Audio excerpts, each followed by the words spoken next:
Welcome to Khanversations. I'm Muqtedar Khan, your host, and today I'm going to give you a short briefing about the G20 meeting on tourism in Srinagar. There's a lot of discussion about selection of Srinagar as a venue for a G20 meeting. We heard a lot of protests from Pakistani foreign minister when he was here in Goa to attend the SCO meeting of foreign ministers. And we have seen a lot of press coverage on this issue coming from Pakistan saying India is violating its international commitments. Srinagar, Kashmir is a disputed territory, and therefore India should not be hosting a G20 meeting in Srinagar. India has responded by saying Srinagar is an integral part of India, and India will host whatever it likes in Srinagar. And so hosting G20 in Srinagar is no different from hosting SCO in Goa because both are part of India. And before I make my observations and remarks, please subscribe to Khanversations if you have not already done so. Make sure you like the video, press the bell icon so you get notifications of new videos, and do share this video with your friends and your social political network. My assessment after looking at how the world has responded is that India has achieved partial success with regards to hosting the G20 meeting in Srinagar. The meeting itself is successful. The agenda is wonderful. The talk of sustainable tourism, movie-based tourism, economic tourism, etc. All that is great. But the geopolitical goal or foreign policy goal in selecting Srinagar was also to send the signal to the world that India's changing of Kashmir status by basically abrogating Article 370 from the Indian Constitution has been successful, and Kashmir has become normalized. I think India has not fully succeeded in sending that message to the world because just in the last 5 or 6 weeks, we have seen 2 acts of terrorism where about 10 Indian soldiers have been killed. Some people would say that since soldiers are dying, it's more of an insurgency than terrorism because the targets of the violence are soldiers. So the fact that there has been violence clearly suggests that things have not been normalized.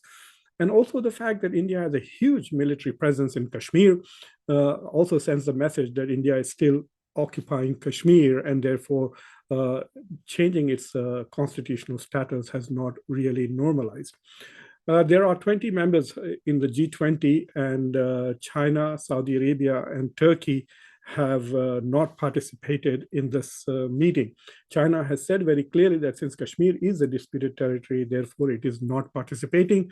But Saudi Arabia and Turkey, while not sending a delegation, have not issued any statement. So in that sense, while India does lament the loss of 3 important countries, India has not had to face some kind of a statement from these 2 countries, these 2 Muslim countries who are members of OIC, Saudi Arabia and Turkey, about the status of Kashmir.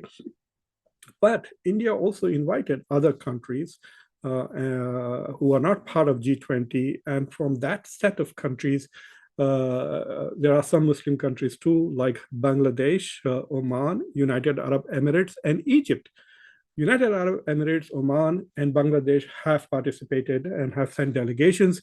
Egypt did not register and did not send a delegation, but Egypt too did not make a statement. That must be very disappointing for Prime Minister Modi as well as the Ministry of External Affairs, because just 5 months ago, the president of Egypt, Sisi, General Sisi, was invited as a chief guest to India's Republic Day celebrations on the 26th of January. He was the most important guest at that event. India did basically raise his stature and gave him respect. But yet Egypt did not reciprocate. India also sent a delegation to help Turkey after the Turkey's earthquakes, and the friendship mission was seen as an endeavor by India to improve relations with Turkey, but Turkey's response in Srinagar has also been disappointing to the Indian Foreign Ministry. Nevertheless, the event is happening. And India has also shown that things have definitely changed, because 1 million Indian tourists domestic tourists have visited Kashmir in the last 1 year, which tells you this, that at least in India, people are thinking that things have become normalized and Kashmir has become safe for people to go. Even though last year there were attacks and some people still had to leave Kashmir. Uh, I think that from a domestic point of view, this is a win for the government. It sends the message that India is asserting its policy on Kashmir quite aggressively. India is defending the change that it made in the stature of Kashmir quite aggressively. And so I think it's positive for the government from the domestic perspective. But from the international perspective, I think it is a loss because A, not all countries showed up.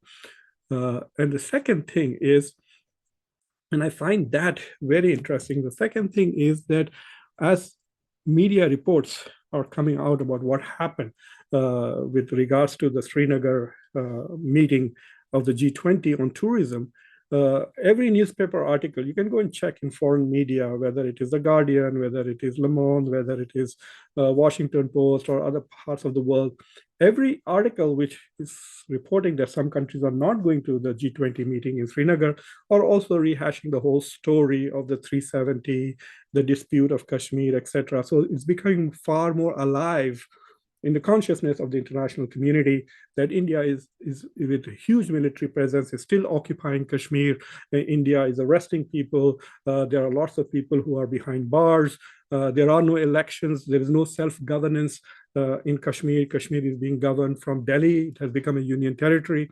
So in that sense, there is clearly the message that a reminder is being sent to everybody all over the world that things are not normal in Kashmir. So I think while domestically this message is that things have improved in Kashmir is very strong, internationally the message is that things are still the same in India, even though the Indian government is trying very hard to send the message that India is, that Kashmir has become normalized, whatever that means.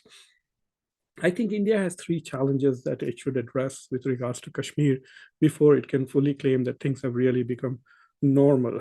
Number one, India has to put some kind of a lid on domestic terrorism and cross-border terrorism, marginalize it spatially and reduce it in time. So it has to step up its counterinsurgency, counterterrorism operations and push them up.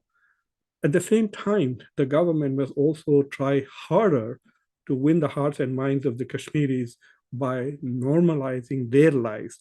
If Kashmiris don't feel that things are normalized, that they are living under occupation, there is army and CRPF and police everywhere, they're afraid to speak, and they are constantly many of them are being arrested and put behind bars, then if Kashmir is not normal for Kashmiris, how can it be normal for the rest of the world? So the second thing that India has to do is to ensure that the way it runs its counterterrorism and counterinsurgency operations do not really commit human rights violations in such a way that it continues to alienate the local population. So the local population should feel that they are freer.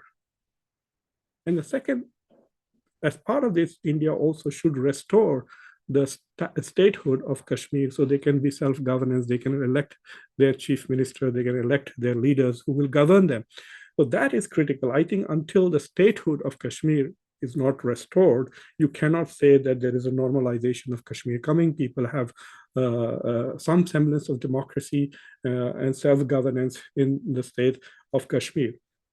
The third thing that I think India should do is to really improve the economic situation in Kashmir. India's Home Minister Amit Shah went to Kashmir. He made a very nice gesture there because while giving his talk, when the azan was heard, he stopped speaking and waited till the azan was over. And he started speaking. See, I still remember that months later, and I'm sure the Kashmiris would have appreciated that gesture. But what he needs to do is to really step up on the promises of all the investments. I don't remember the exact figure, but it was in the range of about close to $300 million. Kashmir at the moment has an unemployment rate of close to 15 to 20%. That means the youth are unemployed, unhappy, and suppressed. So there has to be investments, there has to be job creation. I think the most important thing for Kashmir would be to bring some normalcy to the life of the people there and invest so that people have jobs. I would even recommend that jobs be created for Kashmiris all over India, not just in Kashmir. In that sense, if you really want people to be integrated, then let the Kashmiris work in Mumbai and in other parts of India, so they feel that they are part of India too. So these are the few recommendations I have, and I think that for domestic, if the goal of this government was to get a lot of domestic political mileage out of G20, then hosting the event in Srinagar has achieved that.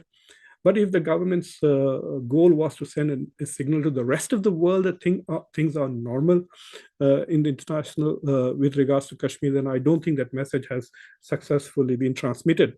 I also want to point out to those of you who watch these events very closely that of those Western countries who did attend the G20 meeting, most of the people who attended the meeting are staffers from the embassies in New Delhi.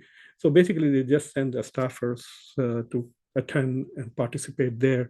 I could not find I could not share with you because I couldn't find that information as to of the 17 G20 countries who are attending, how many of these countries send their highest tourism person, whether they have a minister or a secretary, to this event. So I hope you found this commentary useful and thought-provoking. And if so, please subscribe to Khanversations and like the video, press the bell icon and share it with your friends and colleagues. This is Muqtedar Khan. Until next time, which might be in a few hours. Take care. Bye.